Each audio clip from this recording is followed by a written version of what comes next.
Degree সরকারি degree কলেজের অবসরপ্রাপ্ত অধ্যক্ষ, বিশিষ্ট শিক্ষাবিদ, সমাজসেবক জনাব নিয়াজউদ্দিন স্যার, উনি সবার আগে আসতেন। উনার ওয়াইফ অসুস্থ, ফ্যামিলি অসুস্থ থাকার কারণে স্যার লেট হয়েছে, কিন্তু স্যার সবার আগে আসার এই ইতিহাস আমাদের জানা আছে। এই জন্য যাই হোক, অসুস্থতা এবং বিভিন্ন জিনিস অনেক সময় জড়িত হয়ে যায়, তখন অনেক প্রোগ্রাম লেট হওয়া এটা স্বাভাবিক। এই জন্য স্যার যে এসেছেন, এত কিছু ওনার ওয়াইফ অসুস্থ, এরপরে যে স্যার এসে সময় দিয়েছেন, এই জন্য স্পেশালি দারুল হিকমা আইডিয়াল দাখিল মাদ্রাসার পক্ষ থেকে স্যারকে অসংখ্য গণিত মুবারকবাদ জানাই এবং স্যারের গুরুত্বপূর্ণ বক্তব্য শোনার জন্য আমরা অধীর আগ্রহী আছি।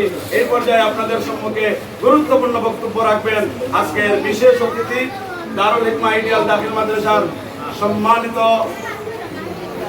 উপদেষ্টা, পড়ালেখার সরকারি ডিগ্রি কলেজের অবসরপ্রাপ্ত অধ্যক্ষ, বিশিষ্ট শিক্ষাবিদ, সমাজসেবক জনাব নিয়াজউদ্দিন স্যার। নিয়াজউদ্দিন স্যারকে ওনার গুরুত্বপূর্ণ বক্তব্য দেওয়ার জন্য অনুরোধ করছি।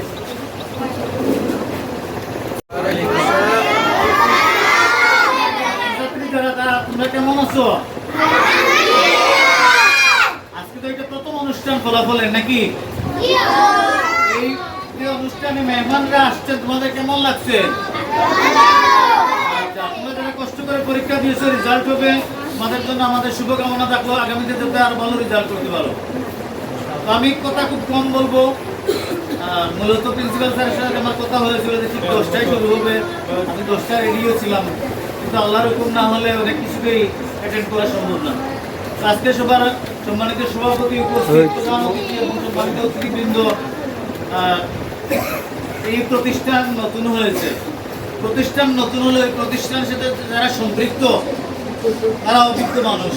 আমি একটা জিনিস বিশ্বাস করি, যিনি একদিন আগে আমার একদিন আগে যিনি দুনিয়াতে এসেছেন, তিনি আর না হলেও 2টা ভাত বেশি খেয়েছেন। এই যে অভিজ্ঞতা, এই অভিজ্ঞতার কোনো বিকল্প নেই।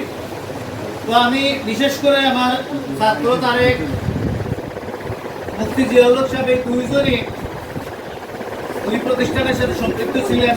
আমার বিশেষ করে মুফতি সাহেব এবং তারেক আছেন, আমরা এই প্রতিষ্ঠানের সাথে সম্পৃক্ত আছি। আমরা বিশ্বাস করি এই প্রতিষ্ঠান সামনের দিকে আরো এগিয়ে যাবে। ইংলিশে একটা কথা আছে, মর্নিং শো দিতে সকাল বলে দেয় দিনটা কিরকম হবে। তো আমরা দোয়া করি এই প্রতিষ্ঠান সামনের দিকে আরো এগিয়ে যাবে। আপনারা যারা ছাত্রছাত্রীদের সহযোগিতা করেছেন, অভিভাবক যারা এসেছেন, তাদের প্রতি আমরা কৃতজ্ঞতা জানাচ্ছি। সবাইকে মুবারকবাদ। আসসালামু আলাইকুম ওয়া রাহমাতুল্লাহি ওয়া বারাকাতুহু।